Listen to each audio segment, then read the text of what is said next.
What is up, ladies and gentlemen? Camilo here from Trending Waves. Before we dive into the analysis, don't forget to subscribe to the channel, give me a thumbs up, and most importantly, do not forget to hit that bell icon so you'll be notified when I upload these videos. The link to join Trending Waves is pinned down in the comment section, so if you want to try out the service, go for it. Love to see you there. Anyway, so the SPY, Qs, SMH, IWM, and the Dow are all performing within our parameters of both interpretations, the bearish and the bullish counts.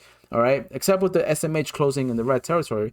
However, the SPY, which is the one we have in front of us, this count is still suggesting that we are going to head on lower after we keep on progressing into the upside ever so slightly. Now, this is not out of the question just yet. All right, I'm favoring, maybe if I could put between a 100% probabilities, right? I'll put this at a 10% chance that this is the likelihood of the count. And the reason why I'm still presenting it here is because we have the Fed meeting coming in next week. So that's why we're working under these parameters. However, the bullish interpretation is showing us that we are going to head on higher. All right, and I'll review that in just a second. But let's focus on this one for now, and let's dive in to what we can see coming into tomorrow, end of the week, and into the Fed meeting. So out of the November 22nd high, wave 1 completed in the minor degree. We got 5 waves into wave A. Now we have 3 waves up, all right, or in the makings, right? Now this is a unique flat correction.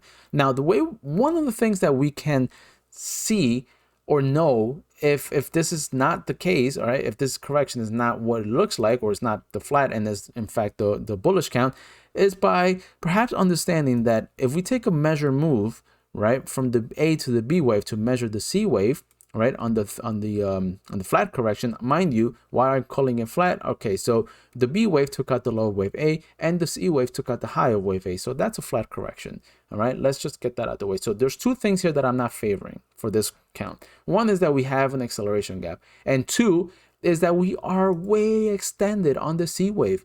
All right, we are at the 200 to 2618. I mean, it's very the probabilities of those things are there. I mean, yes, don't get me wrong.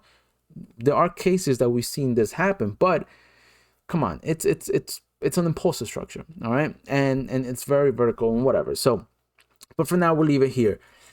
So the levels that I'm watching coming into this week and into the Fed for the bearish interpretation is we're gonna look for anything between the 468 to the 475. All right, that will give us a new all-time high.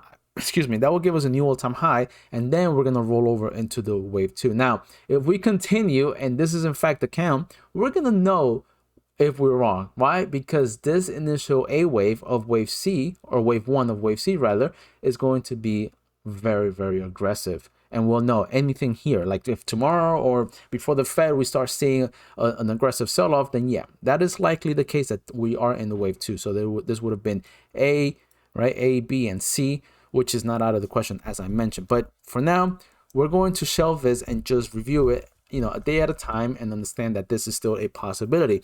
My preferred count suggests that we are heading on higher, guys. So regardless, okay, this is the wave 1 still on the November 22nd high, ABC down into 50% retracement support and 100% extension of wave A versus wave B. Pretty good levels of support. All right, we then progress into the 1, 2, 3, 4, and then we perhaps already made the final 5th wave of wave 1. Now we will see a 3-wave pullback.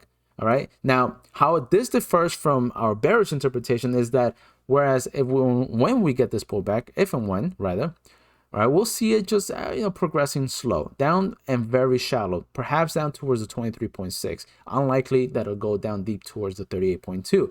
Because we are seeing a vertical move out, right? A gap and go structure here. So likely we'll see towards this, or even maybe just a tad bit shallow. Now, how it's different from the other one is that when we roll over, all right, we will see an aggressive sell-off. So we will know. It's just the feel of it. It's just understanding the price structure and market sentiment.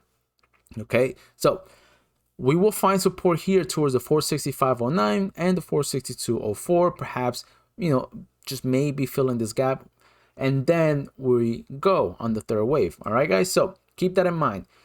Regardless of the fact, it is likely that we will take out the previous all-time high here on November the 22nd. All right, guys, Okay, now over to the Qs. Let's work within the bullish count on the Qs. So just like on the on the SPY, we found support here towards a 50% retracement of wave 1. Let me adjust scale here. Okay, 1, 2, 3, 4, 5. Wave 1 completed November the 20th or 22nd. ABC pulled back into 50% retracement of wave 1. And now we're in the makings of the wave 1, maybe completed 1, 2, 3, 4, and 5. 3 waves back into the wave 2, 23.6 to the 38.2% retracement support. And then we go. All right. SMH, same deal. You see, all of them so far, these three, right, SPY, Qs, and SMH are displaying similar breakout opportunities here, or breakout structures, right? We still have the makings of, you know, the wave 1 here, wave 2 pullback, or wave 1 is still in progress. All right, this is yet to be determined, but I believe that wave 2 has completed here at the 23.6, and then we are heading on higher to the wave 1. The only one that's a little bit different here, but again, it's still giving us that 5-wave progression, or the makings of the 5-wave, is IWM. IWM on the 1 hour time frame, we are in an expanding triangle, and again, wave 1, 2, 3, 4, and 5 all are subdivided into 3 substructure waves. All right, so we will see the wave A completed. Once we complete the wave A, we will look for a 3-wave pullback in the wave B for a pretty good fib level retracement support, and then we will excuse me, we'll take advantage of a wave C opportunity to the upside. And the Dow, last but not least, is giving us good price structure here also. So we got wave 1, wave 2, 3, 4. The final 5th wave should come towards the $364 to $361 region. All right, to complete the wave 1, we will then get a 3-wave pullback to fib level support.